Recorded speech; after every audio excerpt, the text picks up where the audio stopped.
جب کوئی آدمی قرآن کریم کی تلاوت کرتا ہے، قرآن کریم کو پڑھتا ہے، تو وہ خالص اللہ کی رضا و خوشنودی کے لیے ہو۔ کہیں ایسا نہ ہو کہ شیطان اس کے دل میں آ کر کے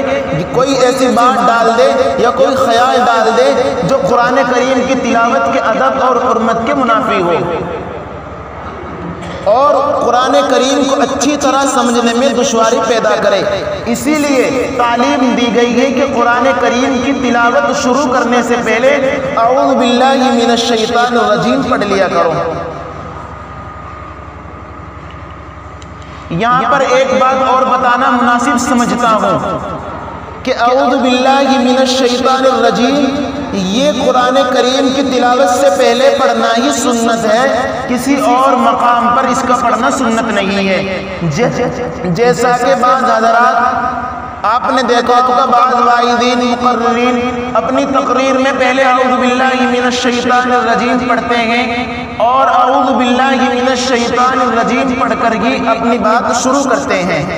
تو وہاں پر یہ پڑھنا سنت نہیں ہے، جائز ہے، کوئی حرام نہیں ہے، جائز ہے، لیکن پڑھنا سنت نہیں ہے۔ اس کا سنت پڑھنا صرف قرآن کریم کی تلاوت سے پہلے ہے۔ ایک اور مقام پر اس کا پڑھنا سنت ہے، بلکہ اللہ تبارک و تعالیٰ نے اس کو حکم بھی دیا ہے، فرمایا وَإِمَّا يَنزَغَنَّكَ مِنَ الشَّيْطَانِ نَزْغٌ فَاسْتَعِذْ بِاللَّهِ مِنَ الشَّيْطَانِ الرَّجِيمِ،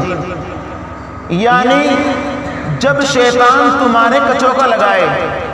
تو اس وقت بھی تم اللہ کی پناہ میں آ جایا کرو۔ شیطان کا کچوکا کیا ہے؟ اس کی ایک چھوٹی سی مثال یہ ہے کہ آپ کو بہت زیادہ غصہ آ رہا ہے اور غصے کی حالت میں انسان نہ جانے کیا سے کیا کر دیتا ہے، تو اللہ تبارک و تعالیٰ نے فرمایا کہ ایسے وقت میں، ایسی مشکل وقت میں تم اللہ کی پناہ مانگ لیا کرو۔ تو ایسے وقت میں بھی جب آپ کو غصہ آئے یا کچھ کام ایسا ہو جو اللہ تبارک و تعالیٰ کی رضا کے خلاف ہو، تو اعوذ باللہ من الشیطان الرجیم پڑھ لیا کرو۔ یہ دو مواقع ایسے ہیں جن پر اعوذ باللہ من الشیطان الرجیم کا پڑھنا سنت ہے اور اس کا حکم بھی دیا گیا ہے۔ اس کے بعد بسم اللہ الرحمن الرحیم ہے، اس کا پڑھنا سنت ہے، اور یہ باضابطہ قرآن کریم کی ایک آیت ہے جو آپ کو قرآن کریم کی ہر سورت کے شروع میں نظر آئے گی سوائے سورہ توبہ کے، وہاں پر بسم اللہ الرحمن الرحیم نہیں ہے، اور یہ پڑھنا بھی مسنون ہے۔ اب سب سے پہلے بسم اللہ الرحمن الرحیم کا ترجمہ جان لینا چاہیے۔ اس کا ترجمہ یہ ہے کہ شروع کرتا ہوں اللہ کے نام سے جو رحمان بھی ہے اور رحیم بھی ہے۔ اللہ کے نام سے شروع کرنے کا رواج تو بہت پہلے سے چلا رہا ہے، خود اللہ کے نبی بھی قرآن کریم کے نازل ہونے سے پہلے کہا کرتے تھے بسمک اللہم، جب کوئی کام کرتے یا کوئی تقریر کرتے یا کوئی وعظ کرتے تو فرماتے بسمک اللہم۔ پھر جب یہ آیت نازل ہو گئی تو اللہ کے نبی بھی اس آیت کو ہی اللہ کے نبی بھی اس آیت کو ہی پڑھا کرتے تھے۔ اب ہم سورہ فاتحہ کی تفسیر شروع کرتے ہیں۔ یہ سورت وہ سورت ہے جو قرآن کریم میں مکمل نازل ہوئی ہے سب سے پہلے، اور اس سورت کو یہ امتیاز بھی حاصل ہے کہ یہ سورت سب سے پہلے مکمل طور پر قرآن کریم میں نازل ہوئی ہے۔ یوں تو اور بھی آیتیں ہیں جیسے اقرأ بسم ربک الذی خلق، یہ سب سے پہلے آیت نازل ہوئی ہے، اور سورہ مدثر کی کچھ آیتیں ہیں جو سب سے پہلے نازل ہوئی ہے، لیکن جو سورت مکمل طور پر سب سے پہلے نازل ہوئی ہے قرآن کریم کے اندر وہ سورہ فاتحہ ہی ہے۔ اب اس کی جو شروع کی 3 آیتیں ہیں ان میں اللہ تبارک و تعالیٰ کی حمد و ثنا کا بیان ہے، اور آخر کی 3 آیتوں میں ایک مضمون اور دعا ہے جو اللہ تبارک و تعالیٰ نے اپنے حکم سے بندے کو سکھائی ہے، اور ایک بیچ کی آیت میں جو بیچ کی آیت ہے وہ اللہ اور بندے کے درمیان میں مشترک ہے۔ اور اس صورت کی اہمیت کے لیے اتنی ہی بات کافی ہو جانی چاہیے کہ اللہ تبارک و تعالیٰ نے یہی نہیں کہ اس صورت کو ہر نماز میں بلکہ ہر نماز کی ہر رکعت میں اس کے پڑھنے کو لازمی قرار دے دیا گیا۔ یعنی یہ سورہ فاتحہ ہر نماز کی ہر رکعت میں پڑھی جائے گی، جس سے اس کی اہمیت خود بخود واضح ہو جاتی ہے۔ اور اس سورت کو خود امام مسلم نے،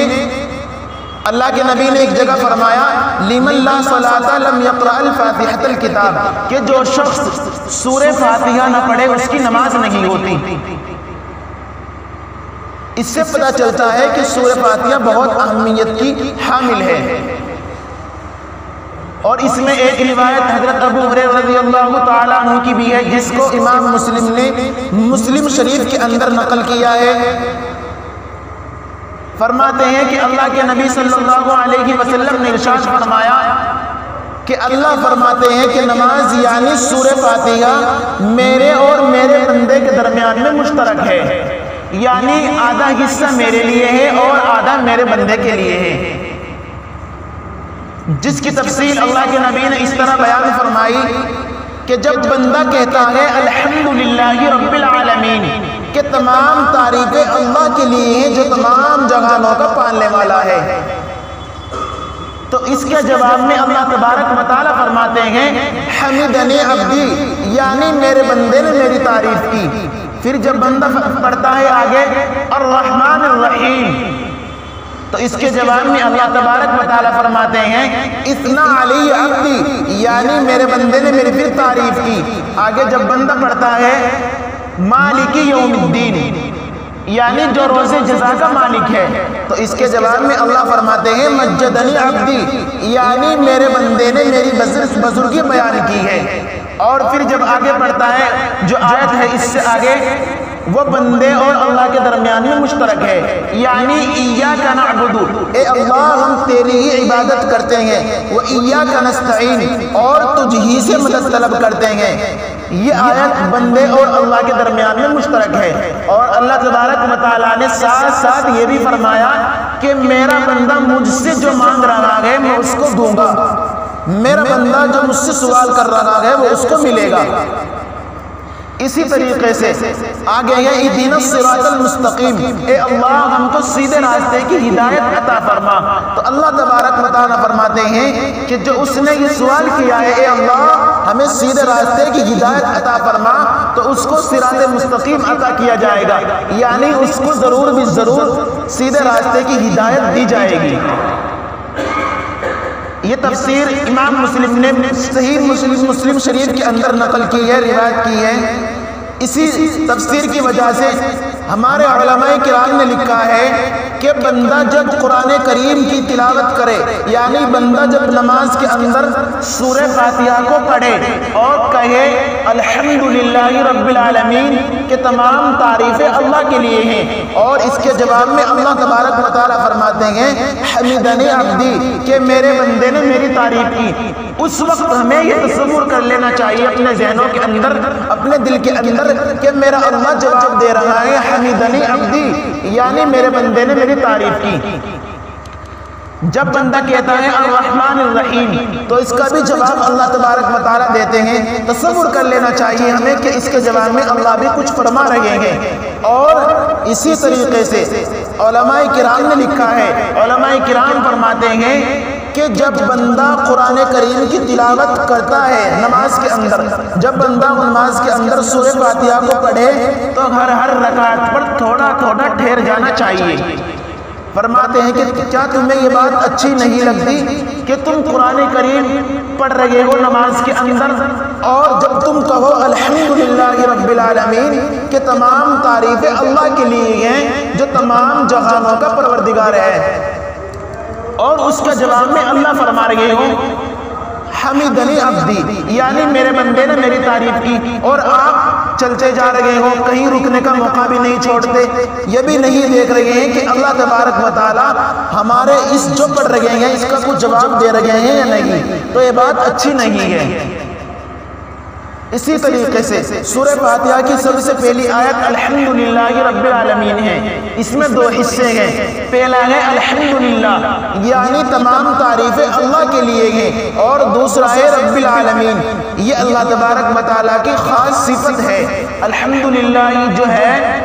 یہ جملہ